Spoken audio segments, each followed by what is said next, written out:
Bonsoir, merci d'être avec nous pour ce nouveau numéro de Mots Croisés, une émission où l'on va parler d'espions, d'écoute téléphonique, d'attaques informatiques, mais aussi de Big Brother, de surveillance généralisée, d'état de droit menacé. Les attentats de janvier ont montré des failles dans notre renseignement. Le gouvernement réplique avec une loi dont l'examen a commencé aujourd'hui à l'Assemblée, une loi qui doit légaliser de nouveaux moyens pour repérer les suspects, mais qui fait craindre le pire aux défenseurs de nos libertés et plus précisément une surveillance de masse. Tous protégés, tous surveillés. On en débat dans Mots Croisés avec Hervé Morin, ancien ministre de la Défense, député de l'Eure et président du Nouveau Centre. Bonsoir. Bonsoir. Édouard Dorian-Sipel, député PS de Seine-et-Marne et membre de la Commission de la Défense à l'Assemblée nationale. Bonsoir. Bonsoir. Éric Ciotti, président UMP du Conseil départemental et député des Alpes-Maritimes. Bonsoir. Bonsoir. Olivier Besancenot, membre de la direction du nouveau parti anticapitaliste. Bonsoir. Nicolas Arpagian, directeur scientifique de l'Institut national des hautes études de la sécurité et de la justice, auteur d'un livre sur la cybersécurité. Bonsoir. Et puis Éric Dupond-Moretti, avocat qu'on ne présente plus. Bonsoir.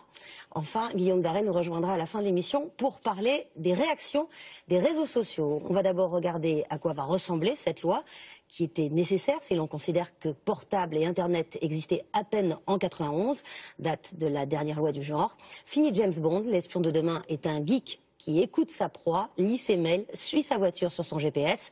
Changement d'air donc et de logiciel. Les détails avec Alice Gauvin.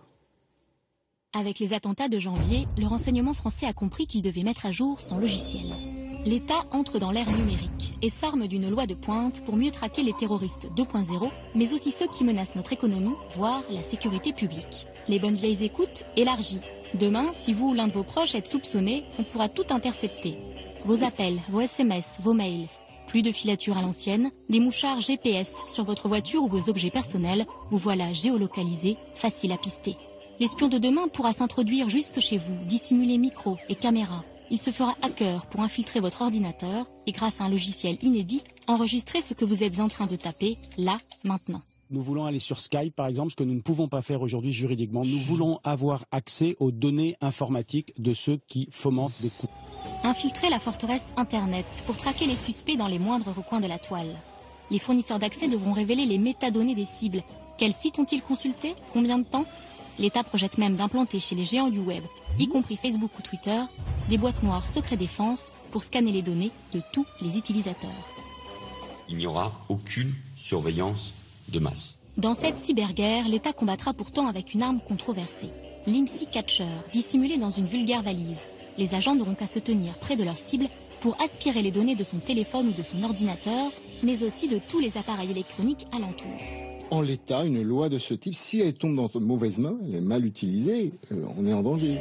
Plus de juges, écoutes et interceptions seront validées par une instance administrative, créée juste pour l'occasion, la CNCTR, sous la seule autorité du Premier ministre et donc du pouvoir politique. Alors, qui va voter cette loi? Déjà, vous êtes trois à pouvoir le faire ici. Vous allez la voter, Édouard Dorian? Oui, je vais la voter parce qu'on a besoin de donner un cadre juridique aux services de renseignement français pour dire précisément ce qu'ils peuvent faire, ce qu'ils ne peuvent pas faire, pour combien de temps et avec quels moyens. Et en plus, adapter nos services de renseignement aux nouveaux défis, aux nouveaux enjeux stratégiques qui sont devant nous.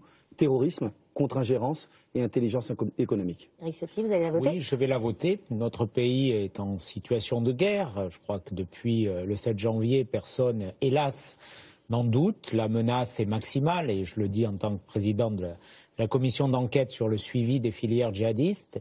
Et donc, en situation de guerre, il faut adapter les outils pour lutter contre le terrorisme. C'est une nécessité. Cette loi a des défauts, elle est imparfaite, elle a des absences, des vides, mais en tout cas, les dispositifs qu'elle contient me paraissent marquer un progrès dans le souci de protection. C'est une loi qui va permettre de détecter la menace et à cet effet, elle me paraît utile.